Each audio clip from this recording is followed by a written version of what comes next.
Peter. Yes, my chart on the screen. Yes, it should be. Yeah. Yeah. Did you want to see? Sorry. Can you draw a line? Yeah, just draw a line from up 50 from about 15, say 10, where we started to really roll over, all the way down and just touch those. You could do it. Well, no, on the top chart, upper chart. On Microsoft? Sure. Start around. Yeah, no, you don't. Don't. Yes, my chart on the screen. Don't squeeze it. Go over to where it just started to break down around 1510. There you go. Okay. And you want to? No, 1510, not 13. Not 1310, 1510. Oh, I'm sorry. You're actually talking in my time zone. Okay. Yeah. Yeah. Just draw a trend line down there. There you go. Right there. Now you can see how it broke trend. Yeah. So just leave it there. So you can see how it broke trend, went through the trend line, then it pulled back, kind of rough and dirty. It touched the trend line again, and then bounced off it. So that's that's one sort of a way you can judge if a stock is about to change trend. In this case, Microsoft just kind of looks like it's consolidating, but and Microsoft is basically following the SPY right now. So so just one thing to watch. I mean, we watch lots of things. You could also see a double bottom there on SPY as well. Yeah. That's what's so good. You learn this stuff, and then the stuff that you can pick up easy, you use, and the stuff that you got to force yourself to try to find, that's the stuff you kind of push off to the side. Yeah. You just, just stuff to look for, just sort of training your eye to see these patterns. And I will typically quite often use that later in the day more. Usually I like to have some trends set in before you look for those kinds of patterns, but just something to look at when you see a sell-off like that. Look for the break in trend. So it seems like we are going to, what are we going to do here? We got 23 minutes left. Thereabouts.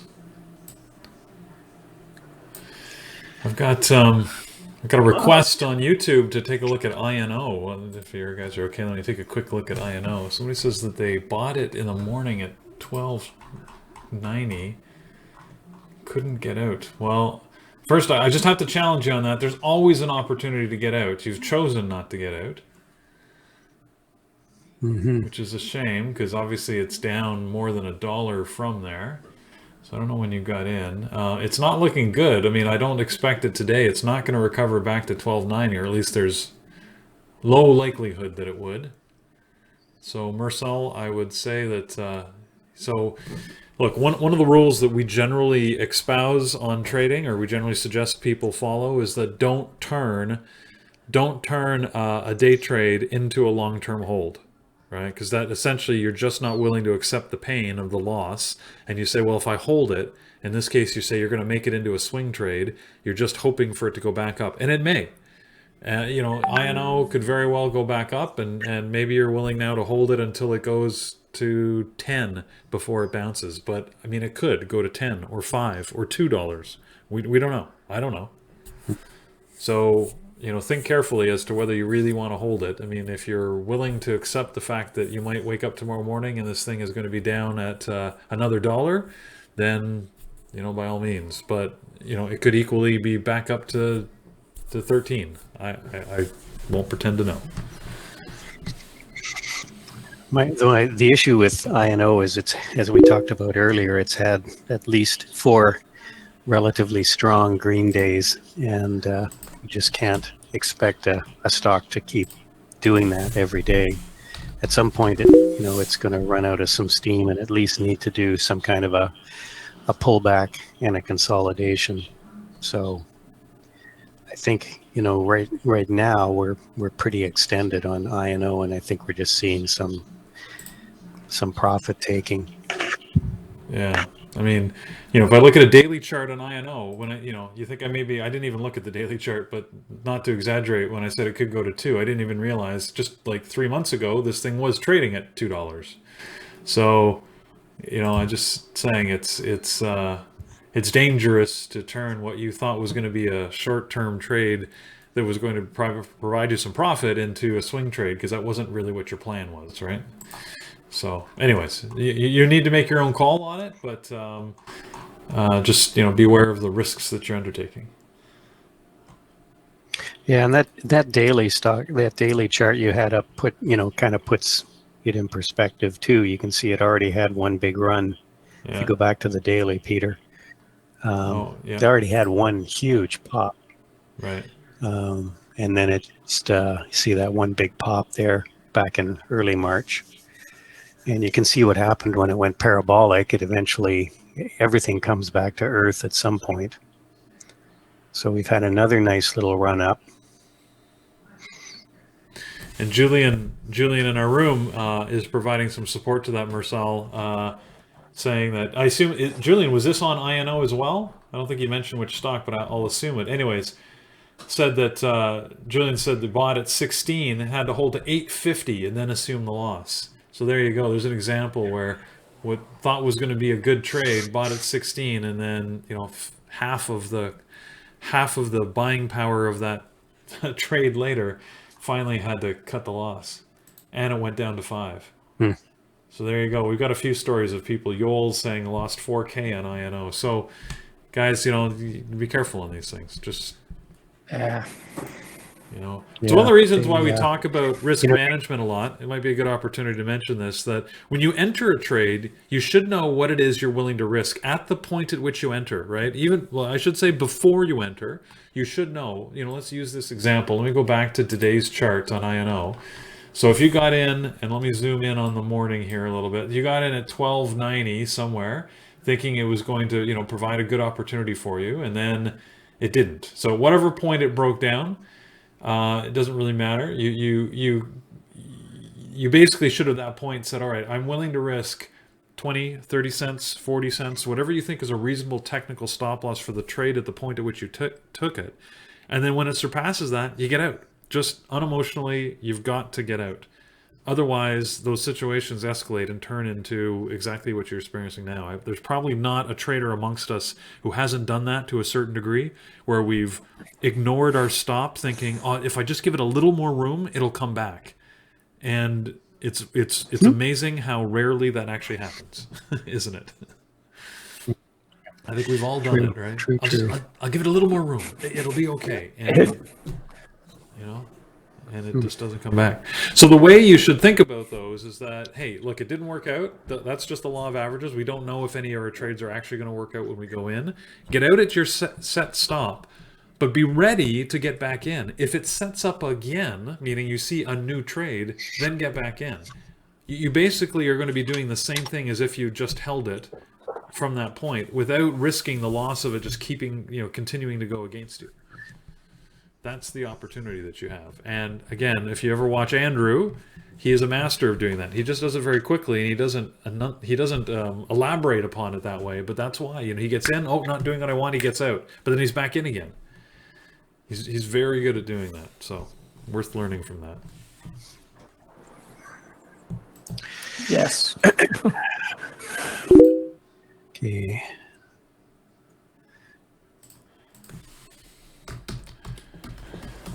Yeah, exactly, Hans. You're right. They do come back quite often, but it's one of those where, like you say, if they come back 80% of the time, it's the 20% that they don't. When you lose more than you would have gained on the 80, because it just as you say, they're catastrophic. Most people's largest losses are usually exactly that, right? They're when they hold on to something thinking, you know what, I'll just give it a little more room, or I'll wait till the end of the day and see what happens. Suddenly you're way, way past your stop, your risk is well off, and then now you're like so panicked about taking this big loss, you get frozen. You don't know what to do. Unfortunately. Yep. Unfortunately, I speak with more experience than I'd like to have on that point. The thing to remember is you pick that stop loss because you determine that's where the trade would not work out any longer. Right. So the indicator is, oh, I'll give it a little bit more room, is actually an indication for, man, I hope this doesn't. I hope this will go in my direction. Now you're Right. just in that gambling mode. Roll the dice. Yep. Oh, and Mike. Yeah. You've Mike joined on the camera. what did Dr. Reed say last night? You've gone from you've gone from logic to just trading on emotion. You're now you're not out looking for the right setup. You're becoming a stalker. Yeah, the stalker. Yeah, that was an Just interesting stalking analogy. Yeah. The stalker versus You're the just hunter. stalking. Exactly. Yeah. I always like to think of it as like as a crocodile, because crocodiles they're not animals that stalk. They're lazy. They're inherently lazy. They just lay in the weeds. And as soon as something to eat comes along, they lunge at it. But they don't go out and look for food. And that's really what we have to do as traders. We have to wait and look for our setups, the ones we want to take trades on. Because the moment you start going out and stalking, this is what I took away from this seminar yesterday. The moment you go out and start stalking and looking for something to trade, you're almost guaranteed you're going to give money away. Yeah. That's a good He had perspective. some very good analogies during Yeah. his presentation. Yeah. Yeah, it was an excellent, seminar thing last night, webinar. Yeah, we've got some great content that we're able to provide to everybody. I really love what we're doing these days. So some good stuff. Mm-hmm. So thank you, Mike. I know you had a big Like hand in coordinating that, so thank you. Yeah. So INO is coming back up a little bit here. Eh?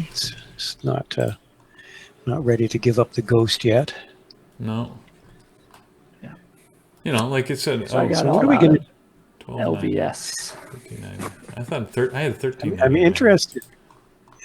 Yeah. Oh, what about LVS? LVS has had a really nice day. Yeah, I got all out. My last little portion on that big drop down, and then it popped back up. I just came down to my break-even point, so I got out of it. I guess everybody's buying it in anticipation of Las Vegas. Sounds like they're going to open her up. It's been all the Next all the week. talk this afternoon. It's funny because listening to that. Anyways, the mayor of Las Vegas talk is one of the things that led me to start drinking this afternoon. Yeah. Good stuff. They'll figure it out. Whew. Yeah. They'll figure it out. There was I just want them to open. Just to avoid angering anybody, there was. I'll just say there's a deputy governor and this is a direct quote, word for word, that said, "There's more important things than dying." I've been struggling to think of one. When defending the decision that they were purporting to try and reopen the state, they said there are. Right. I mean, that's a direct. There are more important things than dying. I like business. I'm not sure what they're referring to. I think, yeah. I think he probably could have caveated that by saying there's more important things than dying, as long as it's not me that dies. No. Chris, that's an he interesting. might mean more important things than me dying, but I personally, I can only speak for myself. I can't think of anything more important than me not dying. To be very honest. It's like I've been telling people, they're saying, "Oh, you just turned 65, you're a senior," and I said, "Well, I never wanted to be part of that club, but the alternative wasn't all that attractive either." So think about that one. It's a funny perspective because it's one of those where you could say, oh well, your financial future and that, and your little. Some people are saying their livelihood and that. I would say, but if you're not here, you can't provide, right? So does that make any sense? Like, anyways, never mind. We're Whatever. it's they said this is where we have to be careful. These things get political quickly, but Thanks, man. I'm trying to stay in shape. I've been working out in my new gym is the garage. Got a pull-up bar. yeah. Got a bucket full of stones on a pulley. Doing my pull downs. Yeah. Doing what we can to stay in shape. Doing my yoga classes online. So it looks like your new internet connection's working well with the YouTube feed. Yeah, it does. I'm liking AKER the way it's behaving here. Kind of like the daily on it. Looking at, and it's got about a 2.7 million float. AKER. So there you go. Yeah. Wow, that's not trading a lot. It's not trading a lot, but it's 600,000 shares. But I'm kind of looking at that one, and might. We'll see how it goes out the day. I might take it. I might swing a little bit of it. Really? So what do you? Is there some news on it, or are they? What would interest? I'm liking the daily on it. That I don't know about news, but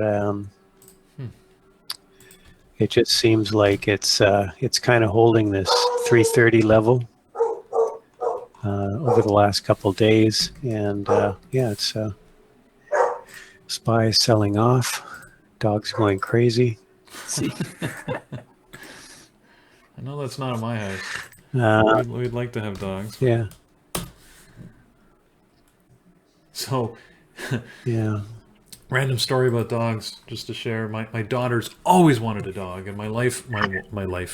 There's a good Freudian slip for you. My wife, anyways, firmly believes that animals and humans shouldn't live in the same abode. So we needless to say, we never got a dog. Although my son did get a turtle. And the kids have had hamsters and stuff. I guess as long as they're in like a contained space, she'll tolerate it. But she doesn't want them roaming the house. So when I let the turtle out to wander around, it really drives her crazy. Anyways, so my daughter one day said, my wife was joking around at the dinner table and said, well, you realize when I get old and retire, I'm going to come move in with you, saying this to my youngest daughter. And she said, yeah, but I'm going to have 5 dogs, So I was like, oh, never mind. She turns to the other kid and says, well, I guess I'll have to move in with you. And she gets out of it just because she's going to have 5 dogs. I was like, well, I can't live there. But a couple years later, where she's off at university, we were visiting and she introduced us to her boyfriend and he sees a dog across the street and says, oh, I've always wanted like a bunch of dogs. I want 5 dogs, and she her eyes go like big, and she runs over and gives him a hug. I knew I liked him, and we're like, oh, good Lord. Now, my wife and I later in the car said, does that mean if they actually ever moved in together, is that 10 dogs between them, or can they share the 5? We're not sure. So we've been waiting throughout this entire quarantine for them to suddenly have a dog because they're still at school, and I'm waiting for a dog to show up, but so far they haven't. I was seeing a report last night that apparently there was a couple of the humane shelters are celebrating because for the first time ever in their history, like the Pound or whatever, it's empty. So many people are adopting dogs over this period that they're actually emptying out the shelters. I thought that was interesting. Yeah. My wife was even considering getting a dog, and she was similar to yours, like no dog in the house. Right. Well, so maybe there's hope. My daughter's prying right now. She keeps asking every day. Tell her what she needs to do. She sees her window of opportunity. That's right. Exactly. She needs to go in with like one of those strong PowerPoint presentations about how she's going to walk it and feed it and take care of it and all the promises that she'll make that of course that she will honor and Mike, how Yep. and your dog she's late teens, right? Early teens. She's 13. Early teens. Oh, 13. So my son is late teens. Oh, okay. Yeah, my son is 19. So yes, so when you capitulate and get that dog, you realize you'll be taking care of it when she goes off to school, university, and things like that too. So Yes. that's how I inherited a turtle. So I tell you what, in off topic in the trades tab, Hiltzy, you can start sharing all the dog pics you want. I'll even flip to it every once in a while. You want to just don't put them in the main chat. Throw them in the trades tab. There you go. There's a challenge for all of our members. Share your favorite dog pic. It should be your dog, I presume, but. Anyways. All right, so we're looking at AKER. A while ago, somebody asked me to take a look at Zoom. Armand's online asked for a look at Zoom. Let's see what Zoom is doing into the close here. It's had a really strong day. This Zoom actually looks good. I don't know. You don't usually do you swing things at higher priced like Zoom, Brian? I have. Zoom is so crazy up and down. I mean, Zoom is up like $20 today. Yep. Yeah. I think is this all time SPY high? is I think it's at looking an like all-time high. Yeah, SPY is looking like it's going to go red here. Of course, this would be why Zoom is up, because it's the anti-SPY trade. That's true. It's weird how it's been eh? consistent doing that, eh? Yeah. Well, when I look for a swing trade, if I'm thinking about this overnight, I look at how it's been trading. Now it's been strong. It's been above the VWAP pretty much most of the day, especially the last couple hours. Yeah. The only thing I look back at some of the other chart patterns, and I look at days where it's really been strong, and then how does it react the following day? And sometimes it's gapped up, and sometimes it's gapped down. I don't know that I'd be chasing it here, but I mean the best way to do it would be with options, but. Yeah, I wouldn't. I'd be reluctant to take any kind of trade on this, especially with this price. Right. Fair enough. So SPY is trying to go red.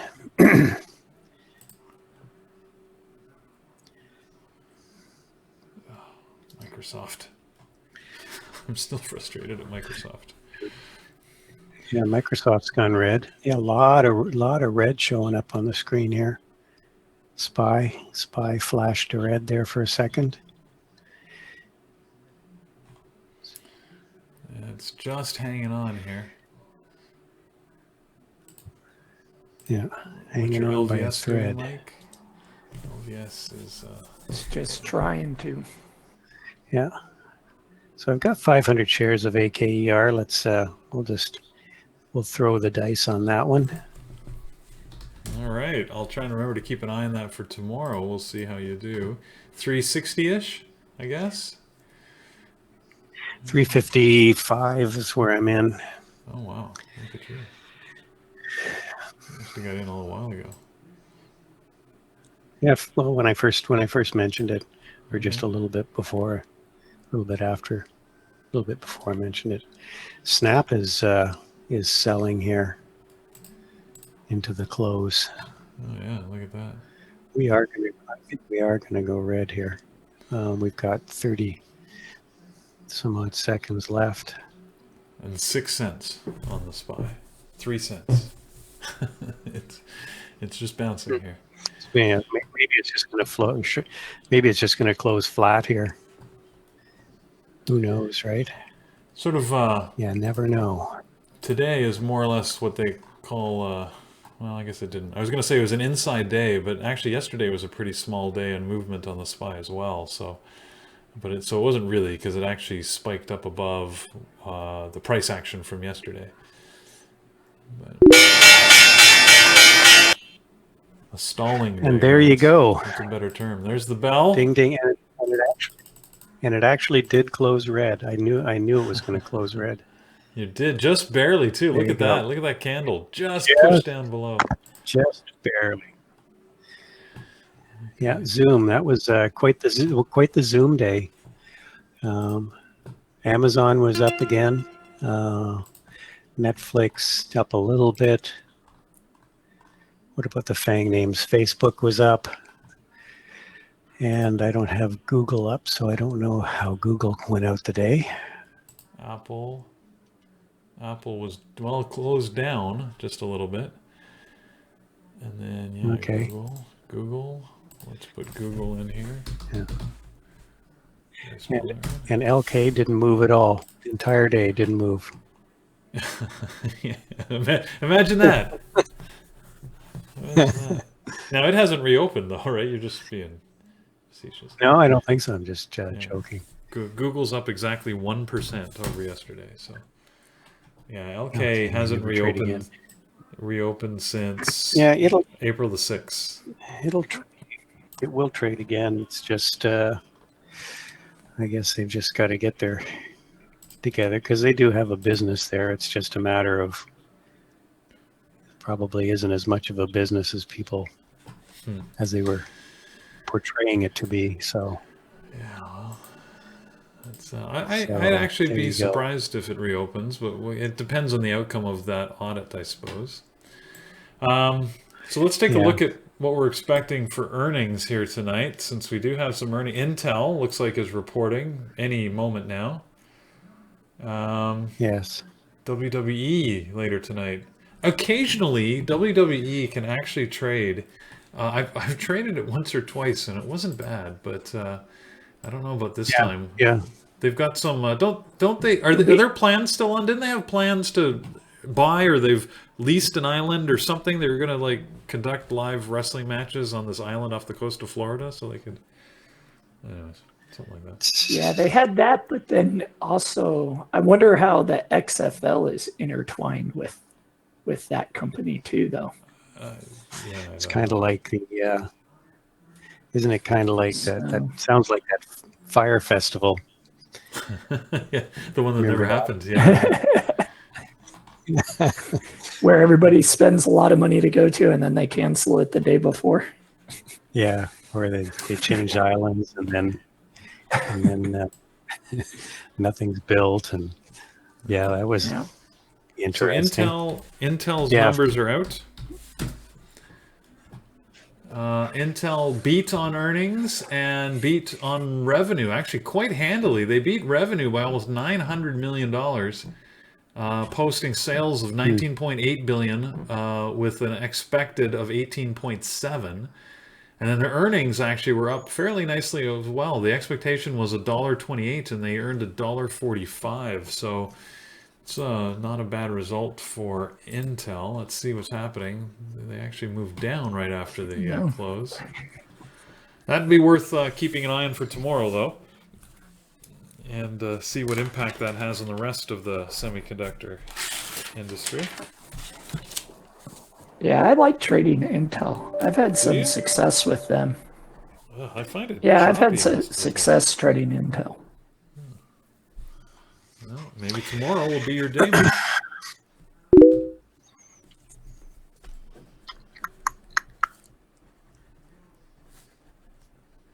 All right, let me get this in here. And then what was the other one? What else was I looking for? Intel and... There was WWE, wasn't there? Yeah, that's later. They don't report till apparently 6:45. So I'm not sticking around for that. What else have we got here? We've got Baidu, BIDU, after the market.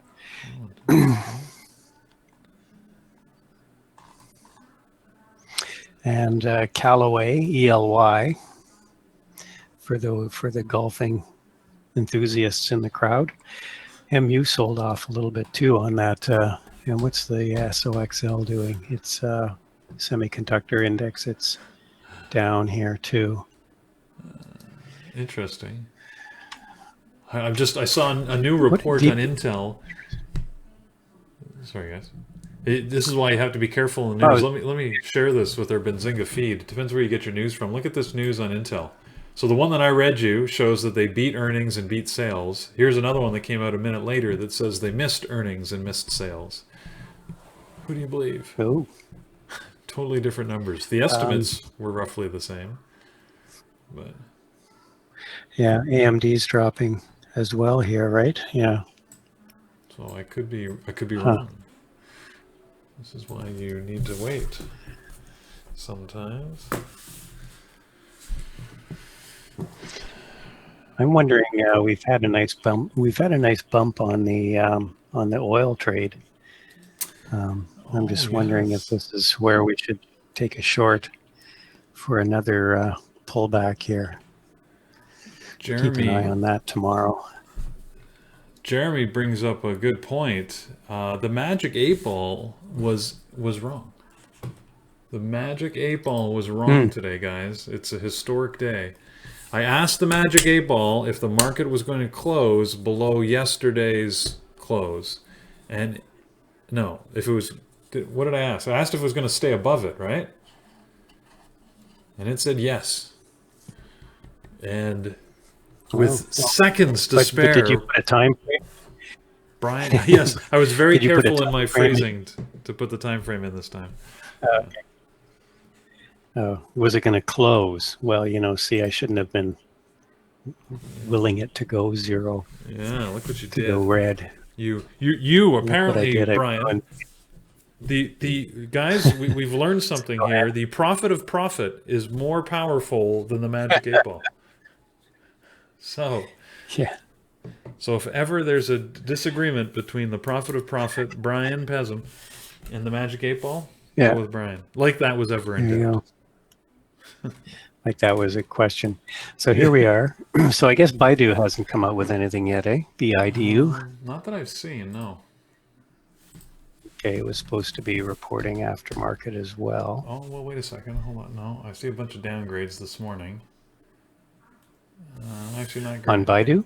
Yeah, not downgrades. They just, KeyBank lowered their price target on Baidu. What is Baidu trading okay. at? This is one of those. Just around, just under 100. Yeah. See, they lowered their price target to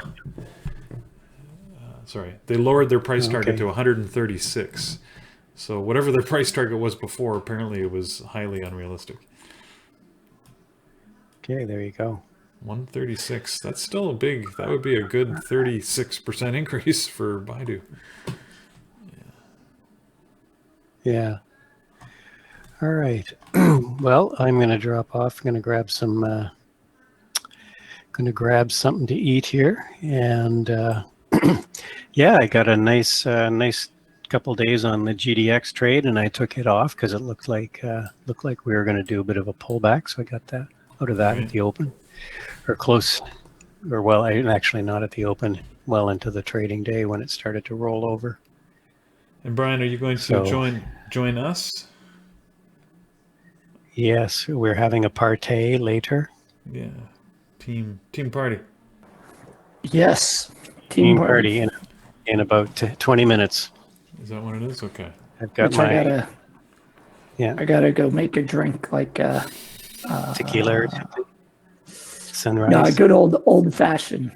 Oh, there you see. Okay. That's way to go, Mike. You're two behind, bro. I'll just tell you. I am two behind you. Okay. All right. Well, thanks, Brian. Everybody. Yep. Thanks, guys. Thanks, everyone out there. Have a great rest of the day, evening. We'll see you in the room in the morning. Wrap up the week on Friday. One more day, and yes. Everybody have a great evening. Cheers. See you tomorrow. Cheers, everybody.